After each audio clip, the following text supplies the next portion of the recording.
Hello everyone welcome back to my YouTube channel big tree biology classes. तो आइए आज के इस वीडियो में मैं आपको लैंगिक जेंडर के अंतर्गत जो घटनाएं घटती हैं उस घटना में हम पहली घटना को मैं पिछले वीडियो में बता चुका हूं। अब आगे की जो बीच की घटनाएं होती है निषेचन, उसको कवर करेंगे और उसके बाद निषेचन के बाद जो घटनाएं घटती है निषेचन पश्चात घटनाएं, उसको भी कवर करेंगे इस वीडियो में। तो आज जो इस वीडियो में मैं आपको बताने वाला हूं निषेचन और निषेचन के बाद की घटनाएं।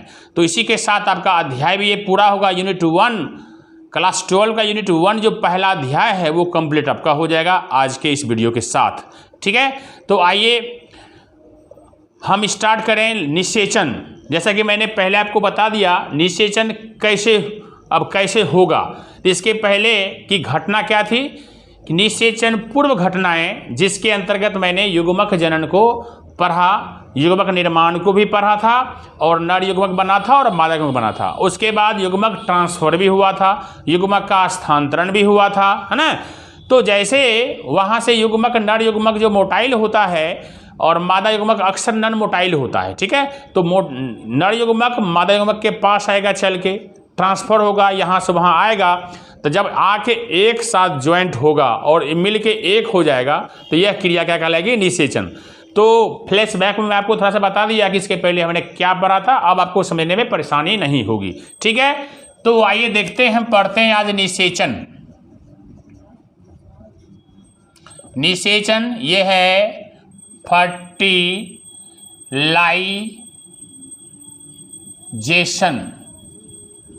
यह है फर्टिलाइजेशन। जैसा कि परिभाषा मैं आपको थोड़ी सी चर्चा भी किया, अब इसको डिटेल से परिभाषा समझिए। नर युग्मक और मादा युग्मक के मिलकर एक हो जाने की क्रिया, नर युग्मक और मादा युग्मक के मिलकर एक हो जाने की क्रिया क्या कहलाएगी, निषेचन कहलाती है। चूंकि अब एक बात इसमें और बता दें आपको, चूंकि इस क्रिया में युग्मक का संलयन होता है, फिजन मिलन संलयन होता है, इसीलिए इसे युग्मक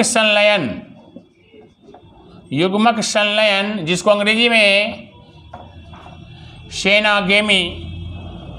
सिनगेमी भी कहते हैं। ठीक है, तो ये परिभाषा आपकी हो गई। तब अगर आपसे पूछा जाएगा कि सिनगेमी क्या होता है तो बोलिएगा ये निषेचन को ही बोलते हैं। ठीक है, क्योंकि इसमें युग्मक का संलयन होता है इसलिए इसको कहते हैं युग्मक संलयन भी कहते हैं। फर्टिलाइजेशन बोलिए, निषेचन बोलिए या नहीं तो युग्मक संलयन बोलिए। अब इसकी खोज किसने की थी, इसमें एक चीज और जोड़ लीजिए, इसकी खोज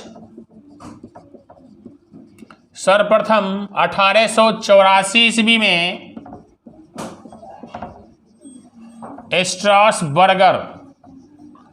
स्ट्रॉसबर्गर ने की।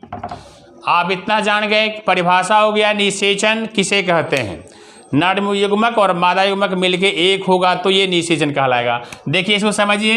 अब यहाँ पे क्या देखें, यहाँ पे देखिएगा, समझिएगा ये क्या है, ये क्या है, नर युग्मक है, मीन्स ये शुक्राणु है। तो शुक्राणु क्या होता है, नर युग्मक होता है ना, ये शुक्राणु हो गया।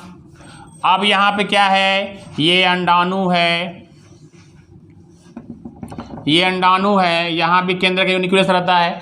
अब ये दोनों क्या, ये मेल गैमेट है, नर युग्मक है, और ये क्या है, फीमेल गैमेट है, मादा युग्मक है, और दोनों मिलके क्या होगा, एक हो जाएगा। तो ये यहाँ होगा, एक जगह क्या हो गया कि ये शुक्राणु आ गया और यहाँ पे अंडाणु आ गया, दोनों एक। यहाँ पे क्या हो रहा है, यहाँ पर ये फर्टिलाइजेशन हो रहा है। क्या हो रहा है, फर्टिलाइजेशन लाइजेशन यहाँ हो रहा है। और इसके उपरांत क्या बनता है, फर्टिलाइजेशन के बाद जब फर्टिलाइज हो जाएगा, है ना, तो फर्टिलाइज एक से आगे क्या हो जाएगा, तो इसमें युग्मनज बन जाएगा। क्या बन जाएगा, युग्मनज। अब यहाँ जो क्या हुआ, ये एक नया सेल बन जाएगा, ठीक है। अब यहाँ तक क्या था, इसमें भी 23 क्रोमोसोम था, इसमें भी 23 क्रोमोसोम था, है ना। और यहाँ पे क्या फर्टिलाइजेशन क्रिया हुई और इसके दौरान क्या हो गया, यहाँ पाया, तो अब इसमें क्या हो गया, 23 इसका 23 इसका, तो यहाँ जायगोट बना। इसको क्या बोलते हैं, हमें जायगोट, बड़ा फेमस नाम है इंग्लिश में, ज़्यादा लोग इंग्लिश से बोलता है। इसका हिंदी क्या होता है, युग्मनज होता है। क्या होता है, युग्मनज, युग्मनज होता है। इसमें कितनी गुणसूत्र संख्या हो जाएगी, 46 गुणसूत्र संख्या हो जाएगी, अगर मानव की बात हम कर रहे हैं तो, ठीक है। जिसमें जिस जंतु की बात करेंगे जो इस तरह से लैंगिक जनन करेगा, उसमें गुणसूत्र संख्या यहाँ पे जो होगा उसका दोगुना यहाँ पे हो जाएगा, ठीक है। तो ये 23 हम तो मानव का शुक्राणु अंडा होने के समझा रहे हैं आपको, ठीक है। तो ये आपकी हो गई जायगोट। अब यहाँ पे क्या हुआ, तो निषेचन, यहाँ अभी हम ये पढ़ रहे हैं, ठीक है। इसके बाद जो पढ़ेंगे ये जायगोट वाला पढ़ेंगे, ठीक है, इसकी चर्चा करेंगे। अब ये बात हो गई। अब दूसरी बात आती है कि निषेचन कहाँ होता है ना। निषेचन होने के स्थान के आधार पर निषेचन को दो भागों में बांटा गया है। एक होता है बाह्य निषेचन, एक होता है आंतरिक निषेचन, ठीक है। तो यहाँ पे अब हम बढ़ें, यहाँ पे निषेचन के प्रकार को कर लें।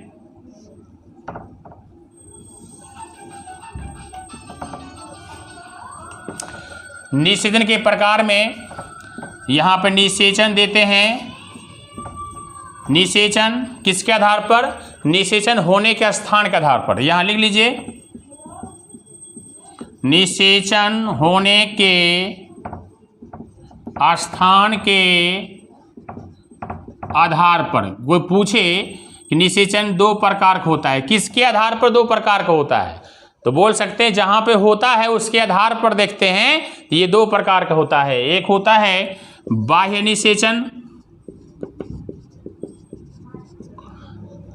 जिसको बोलते हैं एक्सटर्नल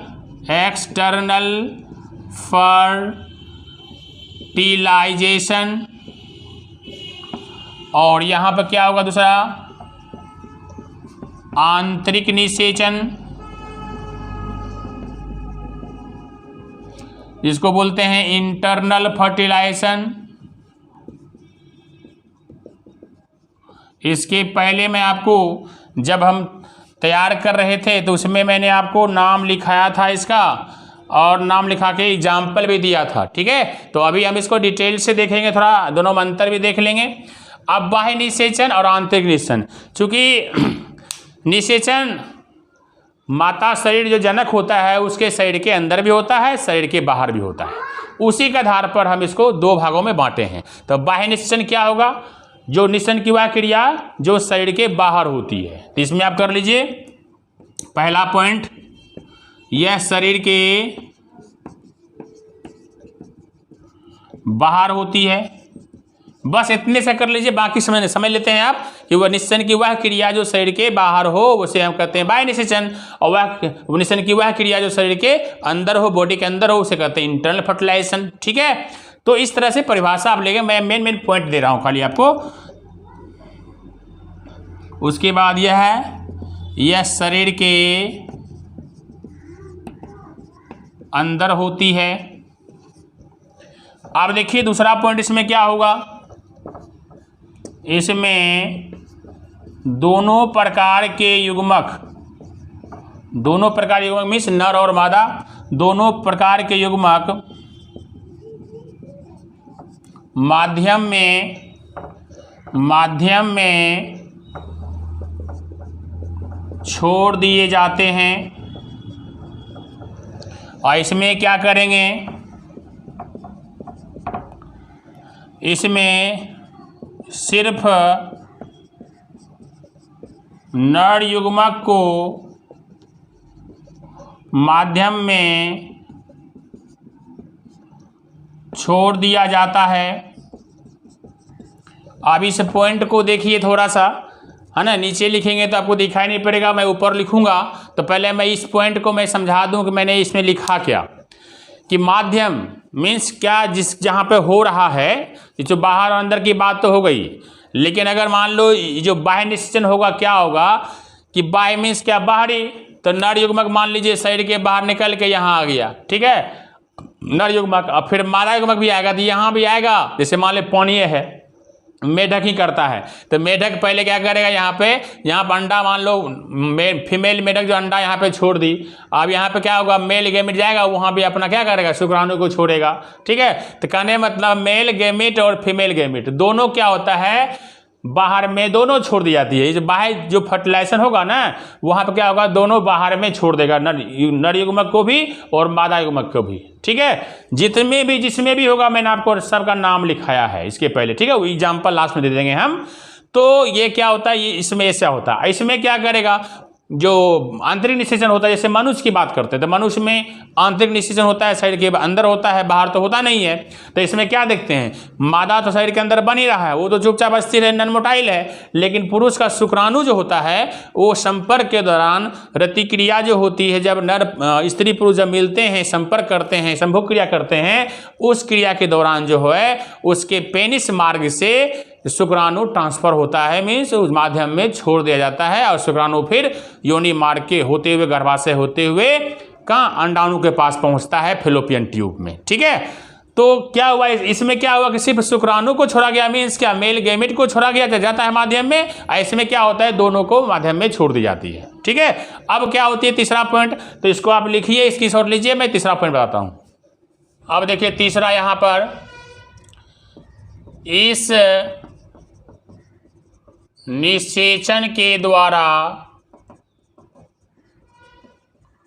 उत्पन्न जीवों की संख्या अधिक होती है, और इसमें क्या लिखेंगे, तीसरा नंबर, इस निषेचन के द्वारा उत्पन्न जीवों की संख्या कम होती है। अब जैसे इसको भी पॉइंट को समझ लीजिए, बाह्य निषेचन होगा, जैसे एक बार मेढक करता है बाह्य निषेचन, एक बार में हजारों अंडे छोड़ती है और हजारें फर्टिलाइजेशन क्रिया होती है, मतलब जितने अंडे, जितने शुक्राणु रहेंगे, उतने क्या कहते हैं, नए नए जीव टेडपॉल बन जाएगा। तो और मछली में भी होता है। तो शरीर जिसमें इसमें बाह्य निषेचन हुआ ना, तो इसमें जीव अनेकों उत्पन्न होते हैं, एक साथ हजारों हजार उत्पन्न होते हैं। लेकिन यह क्रिया होगी जो शरीर के अंदर होती है, चूंकि इसको शरीर के अंदर पालना है, शरीर के अंदर इसका पोषण मिलता है, इसलिए इसमें क्या होता है, बहुत कम होता है, 1 2 3 4 होता है। कुत्तों में देख लेते हैं 5 से 6 हो जाती है, ठीक है, 5 से 6 हो सकती है, 4 हो सकती है। जानवरों में भी 1 से 2 हो सकता है, बकरी में 3 4 हो सकती है। उसी प्रकार मनुष्य में 1 से 2, 2 से 3, रेयर केस में 3 4 भी देखने को मिलता है, लेकिन मोस्टली क्या होता है, 1 होता है, ठीक है। तो इसमें क्या हुआ, आराम से आप समझ रहे होंगे, कोई बच्चे को ऐसा नहीं होगा कि आपको समझ में नहीं आ रहा होगा, क्योंकि एक एक लाइन, एक एक टॉपिक स्टेप बाय स्टेप कैसे होता है, जो बच्चे को ये नहीं लगे कि ये टॉपिक कहाँ गायब हो गया, कहाँ गायब हो गया सर, उसको एकाएक ये कब से, वो कब से। इसीलिए मैं आपको आप लोगों से रिक्वेस्ट करना चाहता हूँ, जो भी बच्चे हमारे यहाँ पढ़ते हैं या नहीं पढ़ते हैं, जो भी ऑनलाइन से यूट्यूब के माध्यम से हमसे अगर पढ़ते हैं, तो उस बच्चे को अगर अच्छी तरह से समझना हो तो स्टेप बाय स्टेप वीडियो को ज़रूर देखें, ताकि आपको हर चीज़ समझ में आएगी, ठीक है। तो चले, और नए नए हैं, पहली बार देख रहे हैं, तो वीडियो को लाइक सब्सक्राइब जरूर कर दें, ताकि आपको हर वीडियो का नोटिफिकेशन आपको मिल सके और उसका आप लाभ उठा सकें, ठीक है। तो चलते हैं, आगे बढ़ते हैं। अगला पॉइंट, जो चौथा पॉइंट जो हमारा होगा, इस निषेचन के द्वारा उत्पन्न जो संतान या संतति या जीव, कुछ भी बोल सकते हैं, उत्पन्न संतान को भक्षकों का डर रहता है, और इसमें जो होता है, इस निषेचन के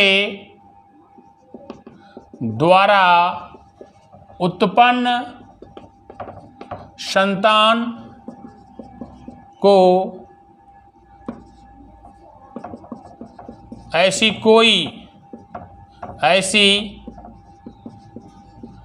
कोई डर नहीं होता है।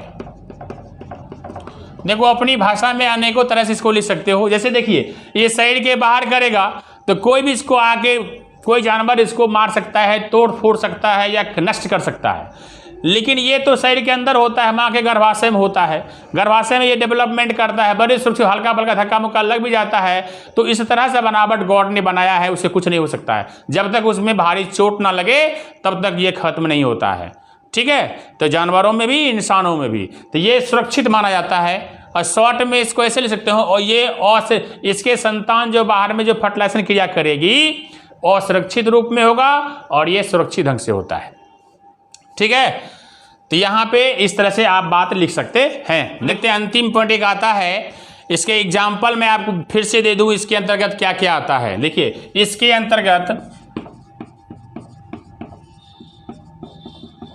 अंतर्गत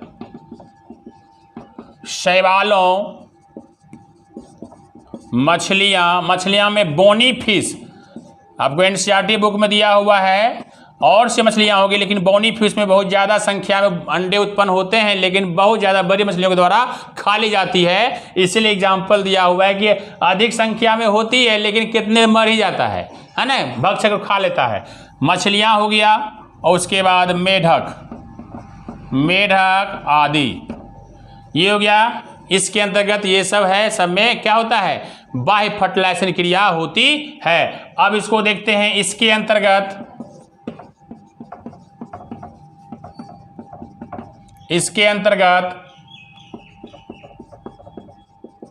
सरीसृप,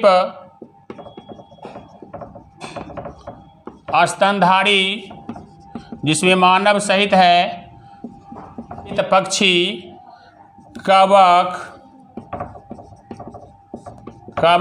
एवं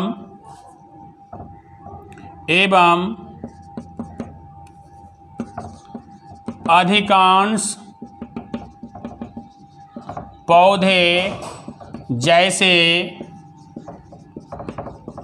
bryophyta, pteridophyta, gymnosperm and angiosperm आते हैं। तो चलिए ये आपका हो गया कि निषेचन क्या है। निषेचन के साथ साथ आपने देखा कि निषेचन को हम युग्मक संलयन भी कहते हैं, इसके खोजकर्ता को भी देखा, परिभाषा भी आपने देखा। ये दो प्रकार होता है, बाय फर्टिलाइजेशन और इंटर फर्टिलाइजेशन। तो हम आप यहाँ पे सवाल पूछ सकता हूँ कि मेढक में किस प्रकार का फर्टिलाइजेशन होता है, सवाल आप लोगों से, तो क्या बोलेंगे, मेढक में बाय फर्टिलाइजेशन होता है। फिर दूसरा सवाल, चलिए मछलियों में किस प्रकार का निषेचन होता है, तो फिर से बोलिएगा बाह्य निषेचन। ठीक है, उसके बाद हम बात करते हैं इसके अंदर बोनी फिश में एक सवाल फिर आता है, बोनी फिश में एक बार में कितने अंडे होते हैं, तो बहुत हजारों अंडे उत्पन्न होता है। उसमें से मोस्टली क्या होती है, भक्षक द्वारा जो बड़ी मछलियां हैं या कोई दूसरा जानवर उसके द्वारा खा ली जाती है, बस इक्का दुक्का बचता है। उसी के साथ फिर फर्टिलाइजेशन क्रिया होती है, तो फिर नए जीव बनते हैं। ठीक है, तो कहने मतलब यहाँ पर है, ये एग्जाम्पल आपका हुआ। अब जितना भी अधिकांशतः जो थैलोफाइटा को छोड़कर ब्रायोफाइटा, टेरिडोफाइटा, जिम्नोस्पर्म, एंजियोस्पर्म में फर्टिलाइजेशन क्रिया कैसे होती है, इंटरनल या क्या बाह्य होती है, तो बोलिएगा इंटरनल। खाली सवाल यहाँ बन रहा है। फिर से हम करेंगे यहाँ पर कि कवक में कौन सा निषेचन क्रिया होती है, बाह्य की आंतरिक, तो बाह्य आंतरिक बोलिएगा। सरीसृप जो रेंगने वाले जितने भी जीव हैं सब में आंतरिक फर्टिलाइजेशन होता है। स्तनधारी जो चमगुदरी हो, है ना, या गाय हो, भैंस हो, बकरी हो, गधा हो, सब क्या होगा, सब में क्या होगा, बाह्यिकागत आंतरिक फर्टिलाइजेशन क्रिया होती है। ठीक है, अब यहाँ पे गधा में बोलने से मतलब है फीमेल है। ठीक है, तो यहाँ पे ये सब हो गया। अब सवाल कर सकते हैं, फिर मनुष्य का आता है कि मनुष्य में फर्टिलाइजेशन क्रिया क्या किस प्रकार का होता है, आंतरिक या बाह्य, तो आंतरिक होता है क्योंकि शरीर के ये अंदर होता है। ठीक है, उम्मीद है सब कुछ समझ गए होंगे, किसी प्रकार का डाउट नहीं होना चाहिए, है ना, जहाँ तक मेरी समझ में आ रही है कि क्योंकि बेसिक से बेसिक एकदम पूरा इजी कॉन्सेप्ट मैं आपको दे रहा हूँ, तो फिर उम्मीद नहीं है कि किसी प्रकार किसी को दिक्कत आपको हो रही होगी। ठीक है, अभी आपने निषेचन का बाह्य निषेचन और आंतरिक निषेचन देखा। अब उसी के अंतर्गत एक स्पेशल बातें हैं, मैं उसको आपको बता रहा हूँ, ध्यान से देखेंगे। ये ऑक्टोपस का आप लोगों ने नाम सुना होगा, ऑक्टोपस श्रिंगब्रेन के नाम से भी जानते हैं। समुद्र में सबसे बुद्धिमान जीव कहलाता है। इसको 8 भुजाएं होती हैं, 3 दिल होता है, ठीक है। तो डेविल फिश के नाम से भी जाना जाता है। ये देखिए, ये मान लीजिए 2 3 4 5 6 7 8, ठीक है। तो मान लीजिए ये ऑक्टोपस है। अब हूबहू ऐसा है नहीं, ये नहीं कह सकता, लेकिन मैं 8 भुजा बनाया, इसमें 3 जो है हृदय होता है। मैं आपको सिर्फ यहाँ पे इंटरनल फर्टिलाइजेशन या एक्सटर्नल फर्टिलाइजेशन क्या होता है एक स्पेशल नोट में, जो एनसीईआरटी बुक में दर्ज नहीं है, लेकिन ये रोचक बातें हैं कि किस प्रकार से फर्टिलाइजेशन क्रिया करती है, इसलिए इसको देना मैं उचित समझा, इसीलिए मैं इसको ऐड कर रहा हूं, ठीक है। तो देखिए ये है ऑक्टोपस, ठीक है। ऑक्टोपस जो है, अब जो है इसमें क्या होता है, 8 भुजाएं इसकी होती है। 8 भुजा में कोई इसमें जनन अंग नहीं होता है। जनन अंग जो पुरुष में पेनिस होता है, लिंग, इसमें नहीं होता है। अब नहीं होता है तो फिर ये कैसे जनन करेगा। और यहाँ पे एक और ऑक्टोपस है, ये मादा ऑक्टोपस है, ठीक है। देखिए भुजा 8 होना चाहिए जो भी है। तो ये मादा है, क्या है, ये मादा है, और ये अंडे यहाँ पे अपना छोड़ के रहती है, ठीक है। और यहाँ पे कोई अंग, जिसमें स्पेशल अंग है ही नहीं जिसमें शुक्राणु बने, लेकिन इसमें गॉड गिफ्टेड चीज है कि किसी भी भुजा में शुक्राणु परिपक्व हो जाएगा, शुक्राणु बन जाएगा। कभी इसमें, कभी इसमें, कभी इसमें, कभी इसमें, कभी इसमें, माने किसी भुजा में शुक्राणु क्या करेगा। मान लीजिए शुक्राणु यहाँ बन गया, ठीक है, शुक्राणु निर्माण ऐसे हो गया, शुक्राणु पूरा भरा हुआ रहता है। जब ये मादा परिपक्व होकर जब अंडा देती है तो ये पानी के अंदर हो रहा है, ये क्या करती है, जब इसको इसमें एहसास होता है कि इसमें शुक्राणु भर गया है, कोई भी एक अंग एक पार्ट में, क्या करता है, यहाँ से ये जाके क्रॉस करता, मीन्स ये मूवमेंट करता है, चलता है। क्योंकि मैंने आपको बताया था कि नर युग्मक क्या होता है, हमेशा क्या होता है, मोटाइल होता है अक्सर।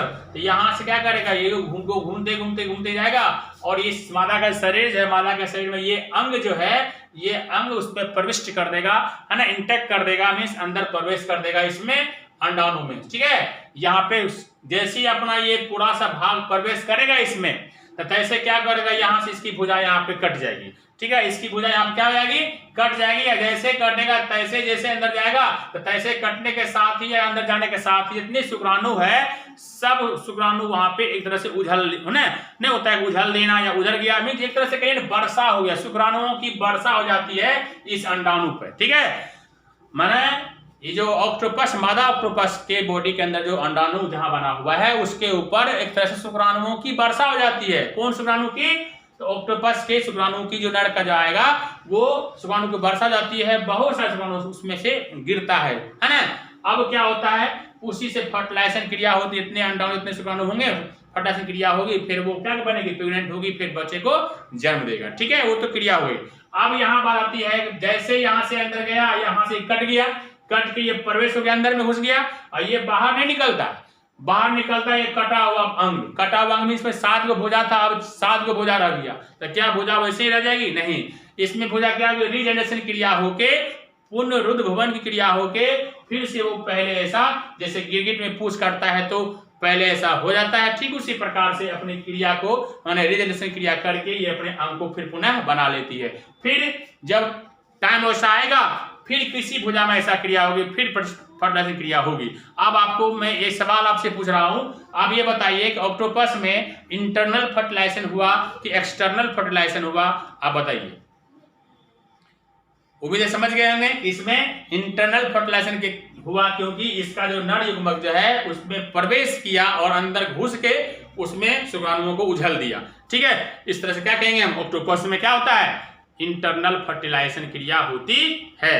तो आइए अब देखते हैं एक टॉपिक, और इसमें जायगोट बताने से पहले जो निषेचन के बाद की क्रिया जो होती है उसको बताने से पहले मैं आपको एक स्पेशल नोट बता रहा हूँ, निषेचन के अंतर्गत ही है, जो आपके इसी टॉपिक के आसपास दी हुई है। जिसको हम अनिषेक जनन बोलते हैं, ठीक है।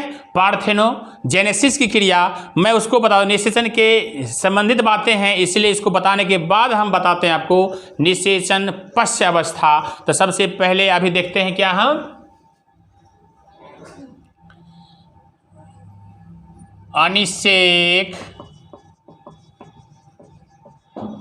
जनन क्या बोलते हैं इसको,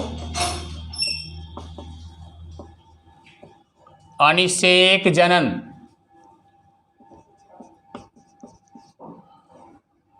पार्थेनोजेनेसिस, इसको पार्थेनोजेनेसिस बोलते हैं।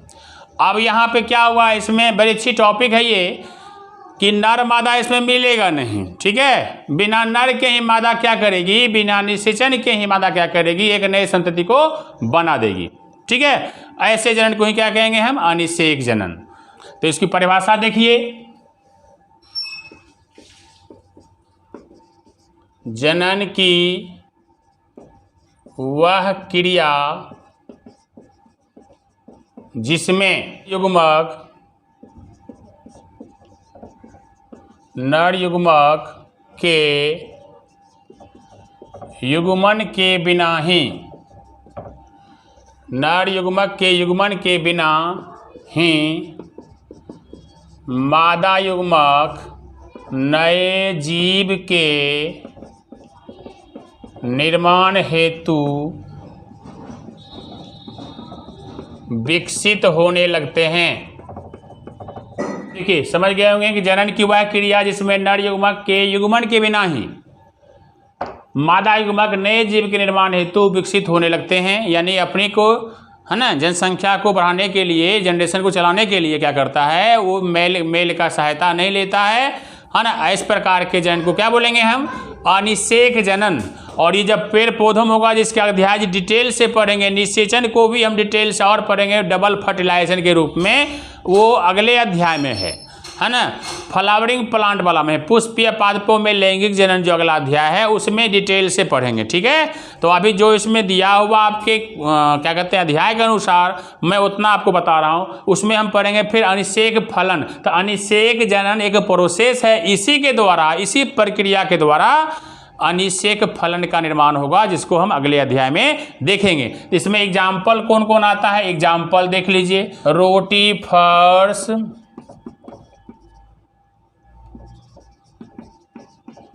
मधुमक्खियाँ आएगा, छिपकलियाँ कर दीजिए, और पक्षी में जो है टर्की आएगा। ये एग्जाम्पल। अब आगे का जो टॉपिक हमारा होगा निषेचन पश्च घटनाएं, ठीक है। तो क्या टॉपिक का नाम है, निषेचन पश्च घटनाएं, जिसको बोलते हैं पोस्ट फर्टिलाइजेशन इवेंट्स। अब इसमें क्या देखते हैं आप, ये हेडिंग किए, इसको हेडिंग करिए, आप इसकी चर्चा डिटेल से करते हैं। चलिए, इसमें घटना क्या होगा, इसके पहले निषेचन हो गया, निषेचन होने के बाद क्या हो गया, निषेचन होने के बाद क्या बन गया, जायगोट बन गया। क्या बन गया यहाँ पे क्या था, नर युग्मक और यहाँ पे मादा युग्मक दोनों मिला क्या बना दिया, निषेचन करने के बाद जायगोट बन गया। तो ये है जायगोट आपका, क्या है ये, जायगोट, जिसमें कितना ये 46 है। मानव की अगर हम बात करते हैं तो 46 गुणसूत्र हो गई। अब ये क्या करेगी, ये क्या होता है, 46 है तो ये द्विगुणित है, क्या है ये, द्विगुणित है, ठीक है, द्विगुणित है, जिसको हम 2n से सूचित करते हैं। अब ये जब क्रिया जब युग्मनज होगी, युग्मनज से आगे बढ़ेगा, मीन्स युग्मनज से आगे बढ़ेगा भ्रूण रूप में, तो भ्रूण रूप में पहुंचने के लिए इसको कुछ स्टेज से गुजरना पड़ता है। उस स्टेज से क्या होता है, पहले टुकड़ा विभाजन क्रिया इसमें शुरू होती है, 2, 4, 8, 16 ऐसे करके। इसका डिटेल से मैं मानव जनन को जब पढ़ाऊंगा ना, तो एक एक इससे भी डिटेल से स्टेप बाय स्टेप खींचेंगे। तो अभी मैं थोड़ा सा, है ना, थोड़ा सा जंप मार के चल रहा हूँ। तो जैसे जायगोट में विभाजन क्रिया शुरू होती है, तो तैसे क्या होगा, 8 से 16 अवस्था आएगी, है ना, 16 कोशिकीय अवस्था आएगी, कोशिकीय अवस्था आएगी। ठीक है, अवस्था जब आएगी ना, उसको हम क्या बोलेंगे, उसको बोलेंगे तूतक। क्या बोलेंगे हम, तूतक, है ना। अब सॉन्ग भी सुनेंगे ना, तूतक वाला, तूतक तूतक तूतक तूतियाँ है जी मालो। तो ये सब तो क्लास में रिमेंबर करने के लिए है। 8 से 16 क्या कर सकते हैं आप, कोश की अवस्था को याद करने के लिए कह सकते तूतक, या इसको कहते हैं मोरोला। मोरोला, मोरोला रखिए, हिंदी में इंग्लिश नाम भी बड़ा फेमस है। ये मोरोला हो गया। अब यहीं से क्या होगा, फिर ये कोशिका आगे बढ़ेगी। मीन 16 कोशिका से क्या बनेगा, 32 से 64 बन सकता है ना। 32 से 64 कोश की अवस्था आ जाएगी, कोशिकीय अवस्था, सबका नाम। इसके बीच में भी जो भी चीजें आएगी सबको मैं बताऊंगा, है ना। मानव जनन के अंतर्गत ये अवस्था क्या कहलाएगी, ये अवस्था कहलाएगी कोरक, कहलाएगी कोरक, जिसको बोलते हैं ब्लास्टुला, ब्लास्टुला। अब ये 16 से क्या हो जाएगा, 32 16 हो गया। उसके बाद ये अवस्था क्या है, 128 कोशिकीय पहुंच जाएगा, 256 पहुंच जाएगा, ऐसे बढ़ते जाएगा। 228 से अधिक कोशिकीय अवस्थाएं पहुंच जाएगा, तब ये क्या कहलाएगा, कंदुक, जिसको बोलते हैं कंदुक। ये था ब्लास्टुला, ये है गेस्टुला, गैस्टुला, गैस्टुला। अब गैस्टुला 128 से 256, है ना। 256 से फिर उसका दोगुना करिए, ऐसे ऐसे पहुँचते पहुँचते जाएगा। तब आगे आगे बढ़ते बढ़ते जब क्या जाएगा यहाँ से, तब ये आएगा भ्रूण बनेगा। क्या बनेगा, भ्रूण, जिसको बोलते हैं एम्ब्रायो। क्या बोलते, अब यहाँ पर देखिएगा कहाँ से आया, यहाँ जायगोट, यहाँ है, जायगोट से यहाँ गया, यहाँ गया, यहाँ गया, यहाँ गया, बनते गया बनते गया। अब यहाँ पे भ्रूण आ गया। इसका मतलब इसके पहले क्या बताए थे, छलांग मार के, इससे भी ज्यादा छलांग मारे थे। कब कि द्विगुणित होता है जायगोट, जायगोट से बनता है भ्रूण, भ्रूण से बनता है नया जीव, ये बताया गया था पहले। लेकिन अब थोड़ा सा एक छलांग स्टेप को मैंने कम कर दिया। जैसे जैसे आगे बढ़ेगा स्टेप कम जाएगा, पूरे स्टेप बता दिया जाएगा। ठीक है, तो अभी विस्तार से किया कि ये सब भी है। ठीक है, अब यहाँ से क्यों इतना बताया, क्योंकि अभी इतना ही जरूरी हमको है बताने के लिए, इसलिए मैंने इतना से बताया। लेकिन मानव जनन जब बताएंगे उसमें पूरे डिटेल से ही बताना पड़ेगा। ठीक है, तो चलिए यहाँ पे ये भ्रूण हो गई। अब यहाँ आता है कि जायगोट से लेके, ये जो जायगोट है इसको क्या बोलते हैं, युग्मनज बोलते हैं ना, इसको युग्मनज बोलते हैं। क्या है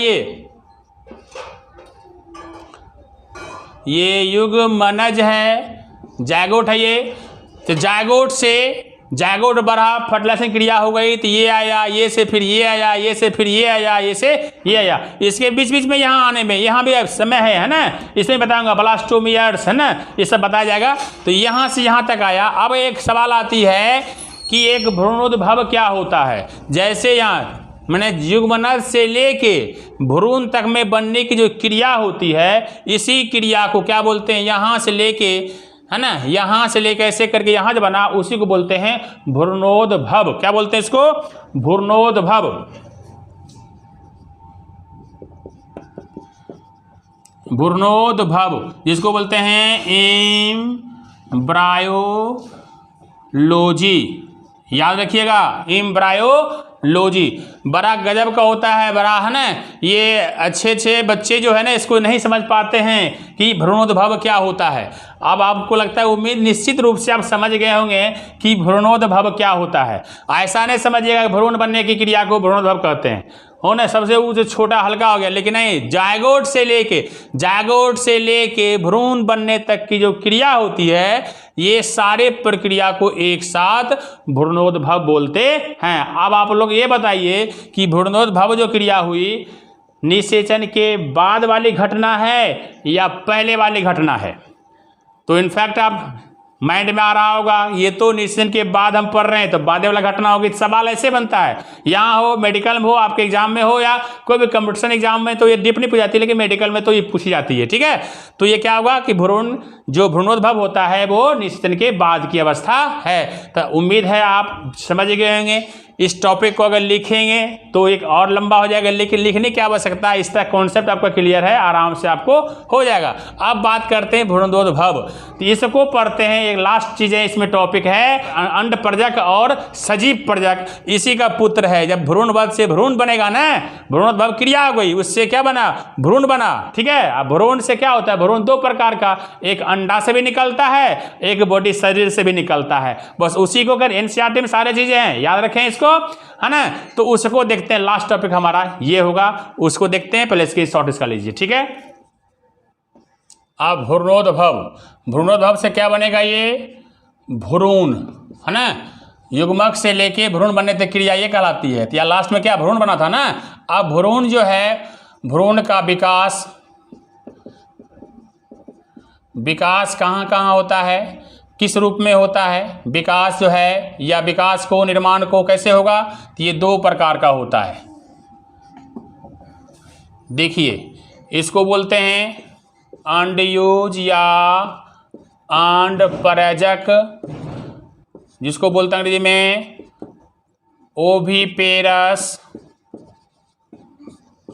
और यहाँ पे एक ये हो गया, और दूसरा होगा सजीव प्रजक, क्या बोलते हैं जरायुज, या जरायुज, इसको बोलते हैं विविपेरस, विविपेरस। मीन्स क्या, ये दो हो गया कि अंडयुज माने विविपेरस, ओविपेरस में अंतर है ना। ये भी ओविपेरस है और विविपेरस है।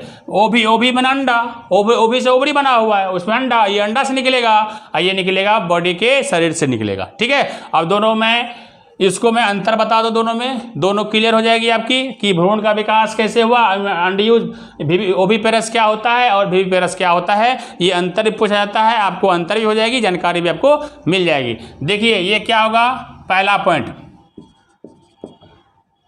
यह है शरीर के बाहर होता है, इसका मतलब इसमें बाह्य फर्टिलाइजेशन हुआ। ये क्या होगा, यह शरीर के अंदर होता है ना। आप देखो शरीर के अंदर क्या जरायुज हो, जरायुज जैसे माँ जन्म लेती है, बॉडी के अंदर से, शरीर के अंदर से निकल रहा है जरायुज, है ना, या सजीव प्रजक, बच्चे को जन्म देना पड़ता है इसमें, ठीक है। दूसरा पॉइंट, भ्रूण अंडे के अंदर विकसित होता है,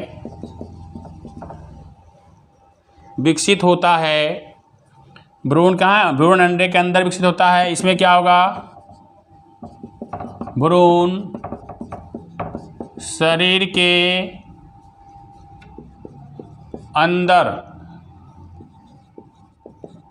अर्थात गर्भाशय में विकसित होता है, विकसित होता है। जब माँ की बात करेंगे मनुष्य का, तो मनुष्य के जो माताएं होती है मनुष्य, वो अपने गर्भ में यूट्रस जो है वहीं बच्चे को पालती है। तो ये शरीर यूट्रस के अंदर हो गया, और ये क्या हो गया, भ्रूण अंडे के अंदर होता है। ये अंडा निकलेगा बाहर, तो उसी के अंदर ये भ्रूण बनेगा, अब वो शरीर के अंदर बनता है, ठीक है। और देखिए तीसरा पॉइंट, भ्रूण के विकास के लिए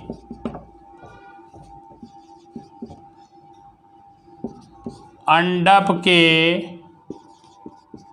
अंदर ही पोषण जमा रहता है। जहाँ अंडा अंदर में पलेगा, है ना, भ्रूण जो अंडे के अंदर पलेगा, तो भ्रूण को पोषने पालने के लिए, विकास करने के लिए अंडे में सब मटेरियल रहेगा। और यहाँ क्या होता है, इसमें भ्रूण को पोषण के लिए माँ के शरीर से, माँ के शरीर के जरायुज, अपरा कर दीजिए, शरीर के अपरा द्वारा, जिसको प्लेसेंटा बोलते हैं, अपरा द्वारा पोषण प्राप्त होता है। अब लास्ट पॉइंट चौथा है, अंडे के फटने से शिशु बाहर आता है, जिसको हम हैट्स क्रिया बोलते हैं, हैट्स। और इसमें क्या होगा, इसमें माँ के